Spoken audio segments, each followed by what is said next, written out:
Welcome back. আপনাদের সবাইকে স্বাগত জানাচ্ছি আমি রাসেল। আশা করছি আপনারা সবাই ভালো আছেন, ভালোর দলে আছেন। আজকে কথা বলবো যারা শুনছেন এই মুহূর্তে তাদেরকে অনুরোধ করব আমাদের ইউটিউব চ্যানেলটি সাবস্ক্রাইব করুন দয়া করে, তাহলে আপনারা সব নোটিফিকেশন সব সময় পেয়ে যাবেন সাথে সাথে।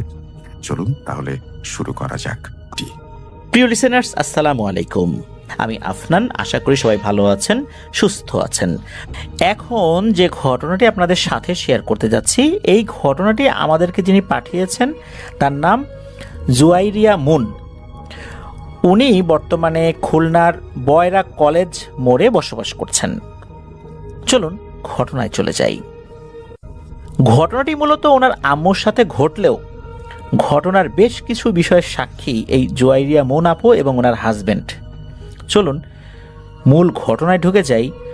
বিয়ের প্রথম বছর এই মুন আপু ওনার আব্বু আম্মুর সাথেই ছিলেন। পরের বছরে ওনার স্বামী বাসা ভাড়া করেন, সেখানে চলে আসেন। তো এই বাসাটা এই বয়রা এলাকাতেই। বাসাটা 3 তলা বিল্ডিং। বাসাটার এক পাশে মন্দির, অন্য আরেকটা পাশে মসজিদ রয়েছে। তো ওনারা যেই ঘরটা ভাড়া নিয়েছিলেন সেটা ওই চিলে কোঠার আর কি, খোলা ছাদের উপরে যে ঘরটা থাকে আর কি, ওইটা। উপরে টিন শেড, দেয়াল ইটের প্লাস্টার করা। অনেকেই নাকি বলে থাকে যে এই ধরনের ঘরগুলোতে জিনগত সমস্যা থেকে থাকে, তবে ওনারা এই বিষয়ে ওরকম কর্ণপাত করেন নাই।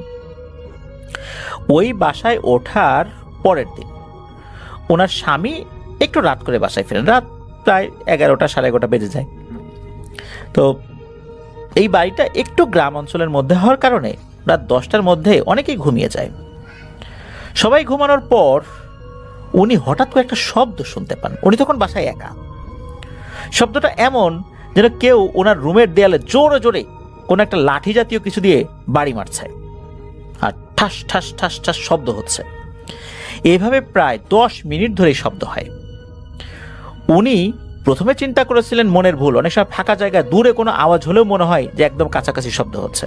কিন্তু যখন বুঝতে পারলেন যে এটা ওনার দেয়ালেই হচ্ছে, দেয়ালটা মাঝে মাঝে কেঁপে উঠছে, তখন বুঝতে পারলেন যে হ্যাঁ, এই দেয়ালেই এটা হচ্ছে। উনি তো সাহস করে দোয়া দুরুদ পড়ছেন, কিন্তু সাহস করে ঘরের বাইরে বের হন নাই যে শব্দটা কে করছে। 10 মিনিট পর এটা থেমে যায়। এর আধা ঘন্টা পর ওনার হাজবেন্ড বাসায় ফেরেন। বলেন যে এরকম শব্দ হয়েছিল, নিজেরা আলোচনা করেছিলেন। পরের দিন এই মুন আপুদের বাড়িওয়ালা সহ আশেপাশের বাসার মানুষ ওনাকে জিজ্ঞেস করেছিলেন যে এত রাত্রে উনি দেয়ালে কি করছিলেন। কোনো পেরেক গাড়ছিলেন, হয়তোবা নতুন বাসায় উঠেছেন পেরেক গাড়ছেন, এমনটা চিন্তা